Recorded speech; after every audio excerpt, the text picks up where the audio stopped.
Inference Plus Story Short Number 33, Series A. Jesus said to her, I am the resurrection and the life.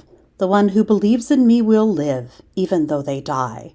And whoever lives by believing in me will never die. This is the gospel of the Lord. The minister had finished, so Elias Whittaker relaxed his fingers and allowed the soil to fall between them onto the wooden casket below. Regardless of what the minister said, he was well aware that life, or at least earthly life, was a finite thing. Irrefutable proof of that lay 6 feet down in the hole before him. His sweet Melody was in that box, and no amount of belief in God would bring her back now. No one had more faith in the Lord than Melody, and a box at the bottom of a hole was her reward. Meanwhile he, an agnostic at best, stood there alive and well. He smiled bitterly. Melody's God certainly had a dry wit. It was a funny thing, Elias thought, but he simply didn't feel like his wife was dead. Surely, as close as they'd been in their 4 years of marriage, his soul, if such a thing existed, would sense the lack of her in the world. Yet it didn't. He still felt, truly and deeply, as though Melody walked this earth and would walk through the door at any moment. His sister assured him that such fancies were part of grief and would become less forceful with time. It was a sudden loss, and he reasoned that the suddenness of it hadn't yet allowed his heart and his mind to find accord. She had boarded the coach 3 days ago to make the half-day's journey to Haverland. She had been eager to hold the new baby girl her sister-in-law had birthed the month before. Melody had wanted to lend a hand to her brother and his wife by doing the washing and the cooking for a month to give Susanna a bit more time to recover from the difficult labor. She'd gladly do the same for me, Melody said, and Elias couldn't argue with that. Susanna and John had only last summer spent a week at their place to help raise the new barn. It's what you did for family. When Sheriff Richardson rode through the gate the day before yesterday, Elias had smiled and waved. A visit from Walt was always a pleasant distraction from the dull work of the farm. Elias recalled the jug of beer chilling down in the well and thought how nice it would be to share it with the sheriff in the shade of the willow by the creek. Elias walked out to greet him, mopping the sweat from his face with a handkerchief. "What brings you out here?" Elias had asked, smiling. "If it's Melody's apple pie you're after, I'm afraid you're about to be disappointed. She's off at John and Susie's to see the baby, and I ate the last of it for supper last night." Richardson's face was solemn. "Why the long face?" Elias asked. "You look like someone just took a stroll over your grave." Richardson's solemn face cracked, and a tear squeezed out of one eye. He wiped it away roughly. "I'm afraid I've got some bad news," Walt said, "and I wanted it to be me that told you." Elias's first thought was of his baby niece. She was sick, maybe even dead. Poor John, poor Susie. But at least they had Melody to help. Walt's face had gone an alarming shade of green. Perhaps he'd be better off with some cold water instead of the beer. "It's about your Melody," Walt said. "She didn't make it out to John and Susie's." "Well, that's no surprise," Elias said, puzzled. "With the roads being so wet this week, I'd expected she'd have to overnight in Huntsville, slow going." "She's not in Huntsville either," Walt said. "Plattsburgh, then?" Elias speculated. "I'd think they'd go on and see it through to Haverland at that point. Melody's dead." The words erupted from Walt with the force of a steam geyser. "Like I said, I didn't want you to hear it from nobody but me." "What?" Elias dropped the handkerchief in the dirt. He didn't bend to pick it up. "Melody's dead," Walt said again. The rest came tumbling out like an avalanche. "The coach hit a rut in the mud and turned over, and the horse got spooked and kicked Melody right in the face and killed her, and the driver hit his head and is still laid up talking nonsense, and now she's laid out in the back room at the Dead End Saloon on Main because the tap room is the coolest place to keep her, what with it being July." Walt at last gulped a lungful of air. "And I'm real sorry about the name of the saloon. It's unfortunate given the circumstances, but it really was the coolest place to put her." "Melody's dead?" Elias said slowly as realization began to dawn. "As a doornail," Walt replied then. "Oh, geez, that was awful. I'm so sorry, Elias." "Can I see her?" Walt winced. He pulled off his hat and wiped his brow on a shirt sleeve. The next bit was a delicate one, and he didn't want to stick his foot back in his mouth. I wouldn't advise it, the sheriff said gently, patting Elias's arm the way he hoped was comforting. She had quite an accident, and she doesn't look like... He searched for the kindest phrase. Herself. How can you be sure it's her? Elias asked desperately. Maybe it was somebody else.Maybe it wasn't Melody. Catherine from the Mercantile recognized the fabric of her dress, Walt continued. She sold a bolt of blue rose print cotton to Melody just a couple of weeks back. She said she was making a new dress for summer. You recall what Melody was wearing when she got on the coach? Elias sobbed.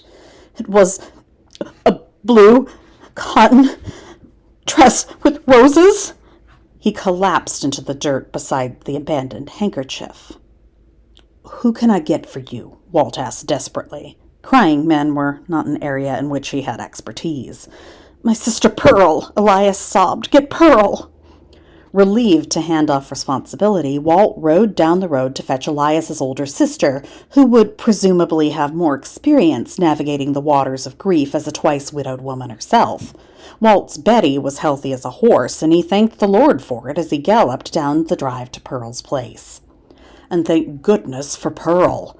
Elias was in no fit state to decide how to have his eggs, let alone what to do about his dead wife. It was Pearl who unpacked Melody's wedding dress from the cedar chest and ensured her sister-in-law was dressed in it, gagging back her supper as she brushed the woman's hair away from what had presumably been a face. It was Pearl who made her brother listen to reason when he suggested they wait until the family had gathered to bury Melody, despite the July heat and the town embalmer's ill-timed week-long holiday in Chicago. It was Pearl who wrote to John and Susie about the accident and told them to come when they were able. A second service would be held at the graveside when they could get there. It was Pearl who snipped a lock of Melody's hair and tied it with a ribbon for Elias to keep. It was Pearl who calmed him when he insisted that the lock of hair was too reddish to be Melody's, explaining as tactfully as she could that it was most likely tinged with a bit of blood from the accident. And it was Pearl who told him, with as much tact as she could muster, that Melody would prefer he not see her in her present state.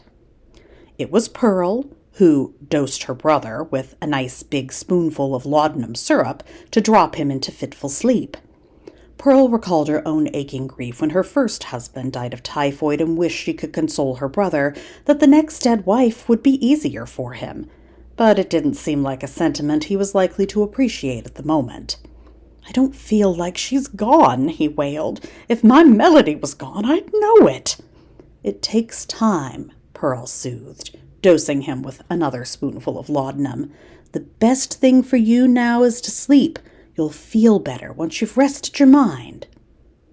While Elias drifted in and out of slumber, Pearl took it upon herself to do the washing and feed the animals. As long as her brother was asleep, she may as well make herself useful. The chickens were making an especially boisterous racket when the buggy creaked its way down the lane, and this is likely why Pearl didn't know it had come. A plump, blonde woman leaped down from the seat beside the driver, squelching into the muddy yard below without any concern at all about her boots or the hem of her skirt. "Elias! Elias!" She flew up the porch steps into the house, leaving the door open behind her. Hot summer wind blew through the house. "Elias! Elias!" Upstairs, the lamp beside Elias's bed flickered, then blew out. There was a presence in the room. He could feel the change to the air. He could hear Melody's sweet voice calling his name, calling and calling for him from her casket in the ground. Then there in the door she stood, pink and substantial as any living woman, but he knew his wife was dead. "Oh, Elias, you look awful. I'm so sorry I left you, but I've come back to you." She wore her green gingham house dress, a comforting sight that brought back a flood of sweet, simple memories of his dear wife baking bread and wiping down the supper dishes while they chatted about their plans for the garden. He was struck by the perfection of seeing her just as she had been in life. Previously mundane memories became poignant things now, and the memories threatened to crush him with their sudden weight. But she was here now, her spirit come to take him home. Heaven or hell, it did not matter. Melody's home was his home. Dulled by laudanum and overcome by the miracle before him, he whispered, "You've come back. You've come back." all agnosticism wiped away by the heavenly miracle before him, he lay there in the stuffy twilight and gave up his soul to the sweet hereafter. His last word, Melody! Pearl was sad, but not surprised. She'd always thought Elias was a bit too fanciful for his own good. "I got right on the coach as soon as the letter came," she said. "I came right back home. John hitched up the wagon and took me straight to the station."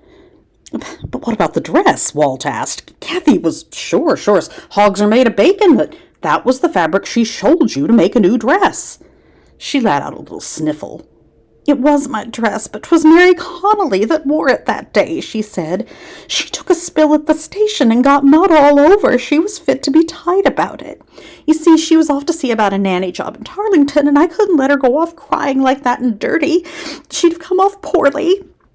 I knew she'd take care and bring it back clean, and I didn't need it just to mind the baby for Susie. I never even got to wear it. I'd have told Elias I was alive if he'd asked me, but he didn't ask."